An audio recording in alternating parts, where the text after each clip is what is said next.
안녕하세요, 여러분. 제 이야기를 끝까지 들어주실 수 있으실까요? 오늘 이 이야기를 꺼내기까지 정말 많은 용기가 필요했어요. 아마 비슷한 상황에 계신 분들이 분명 계실 거라 생각하거든요. 그래서 제 경험이 조금이라도 도움이 되었으면 하는 마음에 용기를 냈습니다. 저는 서정화 올해로 63입니다. 40년 가까이 종합병원 간호사로 일하다가 간호부장까지 했어요. 은퇴하고 나서는 조용히 살려고 했는데 인생이란 게 참 마음대로 되지 않더라고요. 창밖으로 노을이 지고 있네요. 벌써 재혼한 지 3년이 됐어요. 남편 윤태식 씨는 건설 현장 소장 출신이에요. 무뚝뚝하지만 정이 많은 사람이죠. 첫 만남부터 묵직한 신뢰감이 있었어요. 이 사람이라면 남은 인생 함께해도 되겠다 싶었거든요. 그런데 말이에요. 남편에게는 전처소생의 딸이 있었어요. 윤미란 38살. 결혼해서 아이도 하나 있고 문화센터 강사로 일한다고 했죠. 처음 만났을 때 미란이가 이렇게 말하더라고요. 아버지 행복하시면 저도 좋아요. 잘 부탁드려요, 어머니. 그 말을 믿었어요. 아니, 믿고 싶었어요. 그런데 그날 제가 들은 소리는 인사가 아니었습니다. 제 머리에서 뚝 하고 뭔가 끊어지는 소리였죠. 여러분, 가족이란 게 뭘까요? 피가 섞여야만 가족인 걸까요? 저는 그 답을 찾기 위해 3년이라는 시간을 온몸으로 부딪혀야 했어요. 재혼 초기에는 정말 행복했어요. 태식 씨 건강이 예전 같지 않아서 제가 식단 관리도 하고 병원 스케줄도 챙기고 간호사 출신이니까 이런 건 자신 있었거든요. 남편도 고마워했어요.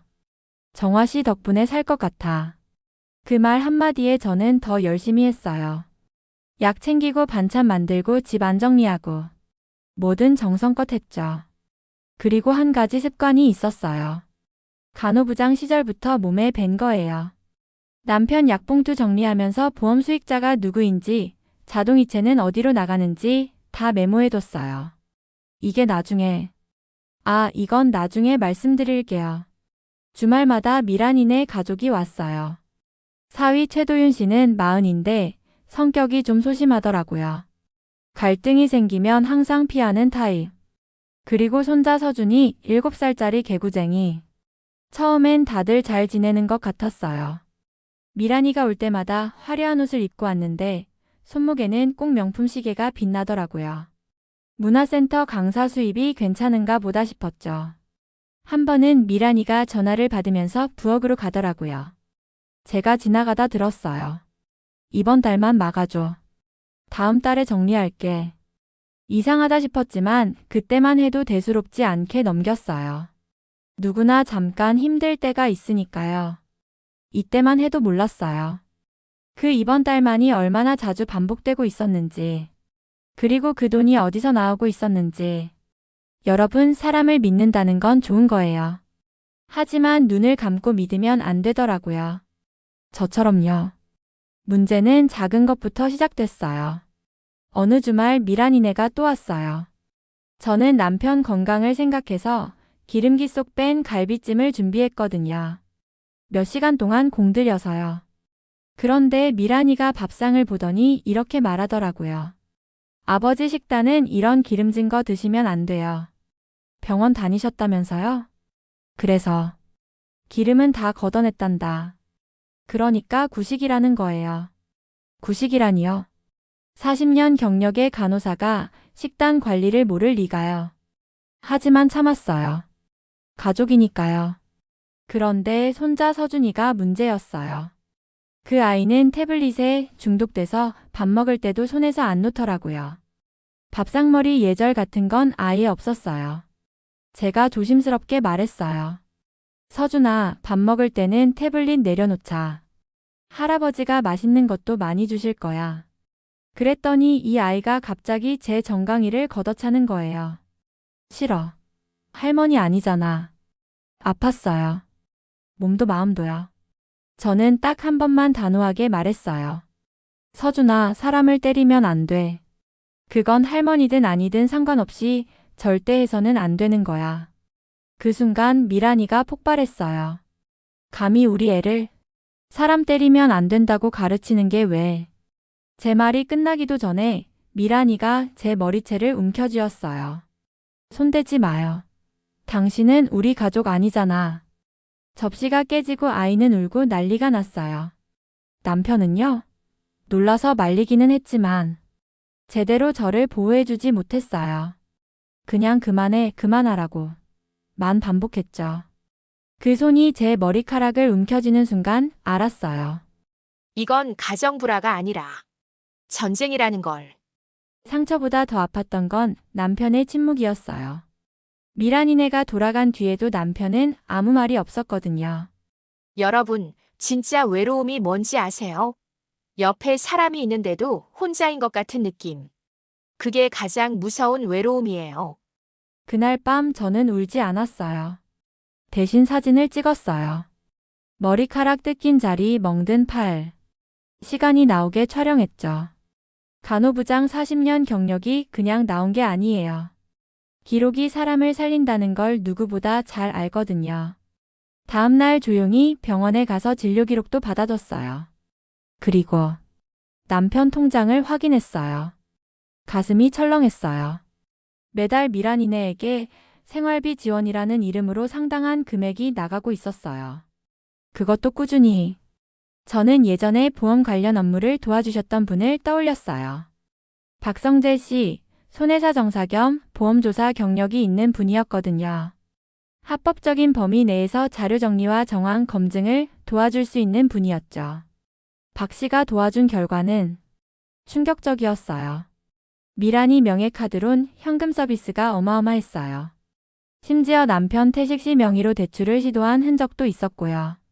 그리고 미란이 친정으로 정기적인 송금까지.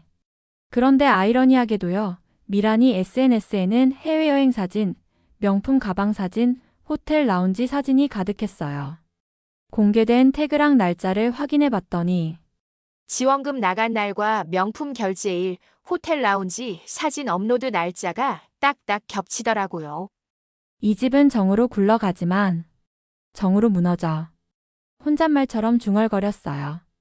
남편과 대화를 시도했어요. 조심스럽게. 여보, 미란이 요즘 힘든 것 같던데 혹시 무슨 일 있는 거 아세요?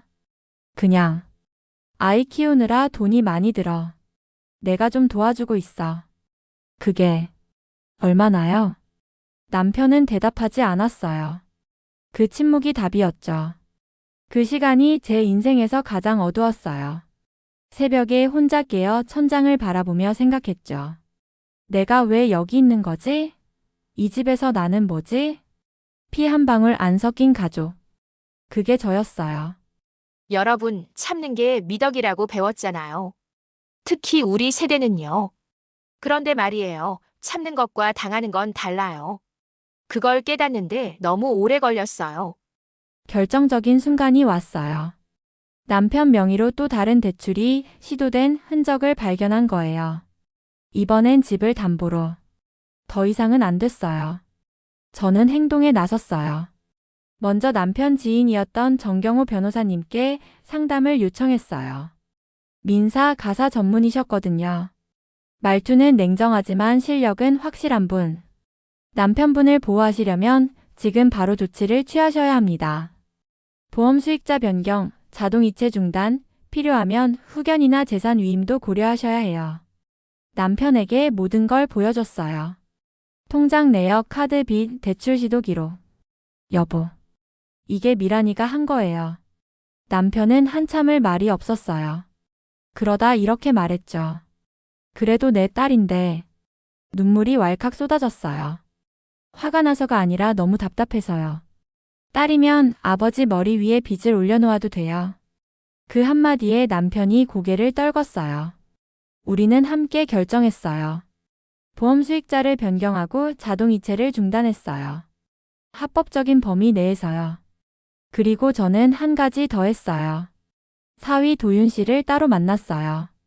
카페에서요. 우연을 가장해서. 도윤 씨 지난주에 시내 호텔 라운지에서 미란이랑 낯선 남자 봤는데 아는 사람이겠지? 도윤 씨 얼굴이 굳더라고요. 아무 말도 못하고요. 저는 불륜이라고 단정 짓지 않았어요. 그냥 씨앗을 뿌린 거예요. 의심의 씨앗을. 여러분, 싸움은 주먹으로만 하는 게 아니에요. 진실을 드러내는 것도 싸움이에요. 그리고 그 싸움은 정당해야 해요. 불법은 안 돼요. 제가 배운 건 기록과 절차가 사람을 지킨다는 거예요. 마지막 식탁에 모두 모였어요. 저는 두꺼운 파일을 식탁에 올려놨어요. 탁 하는 소리가 났죠. 폭행 진료 기록과 상처 사진, 카드빚과 대출 내역, 친정 송금 기록, 남편 명의로 시도된 대출 증거, 그리고 호텔 라운지에서 찍힌 사진까지. 미란이 얼굴이 하얗게 질렸어요. 난 복수하러 온 게 아니야. 저는 조용히 말했어요. 우리 집을 살리러 왔어. 미란이는 끝까지 적반하장이었어요. 새엄마가 재산 노린다. 아버지 속지 마세요. 하지만 도윤 씨가 휴대폰을 꺼냈어요. 직접 통장 앱을 확인하더니 얼굴이 일그러졌어요. 미란. 이게 뭐야? 이게 다 뭐냐고. 거짓말의 탑이 무너지는 순간이었어요. 결국 미란이와 도윤 씨는 별거에 들어갔고 빚 정리를 위한 합의가 시작됐어요. 쉽지 않았지만 법적으로 하나하나 절차를 밟았죠. 남편은 한동안 말이 없었어요. 자기 딸이 그랬다는 게 너무 충격이었던 거죠. 하지만 시간이 지나면서 조금씩 제게 기대더라고요. 정화 씨, 고마워. 미안하고. 그리고요, 가장 기억에 남는 순간이 있어요. 몇 달 뒤, 손자 서준이가 상담을 받기 시작했어요. 처음엔 거부하더니 점점 달라지더라고요. 어느 날 그 아이가 조심스럽게 제게 다가왔어요. 할머니, 미안해요. 눈물이 왈칵 쏟아졌어요. 이번엔 기쁨의 눈물이었어요. 그래, 서준아. 괜찮아. 할머니는 널 미워한 적 없어. 창밖으로 노을이 지고 있네요. 같은 노을인데 3년 전과는 다르게 보여요. 싸움은 끝났어요. 제가 지킨 건 돈이 아니에요. 내 존엄과 이 집의 평온이에요. 여러분, 마지막으로 이 말씀 드리고 싶어요. 가족이면 참아야 한다고요? 아니에요. 가족이면 더 지켜야 해요. 사과는 말이 아니에요. 다시는 같은 짓 못하게 만드는 거예요. 그리고 기억하세요. 내가 무너진 게 아니라 거짓말이 무너진 거예요. 긴 이야기 들어주셔서 감사합니다. 여러분 모두 스스로를 지키는 용기 잃지 마세요.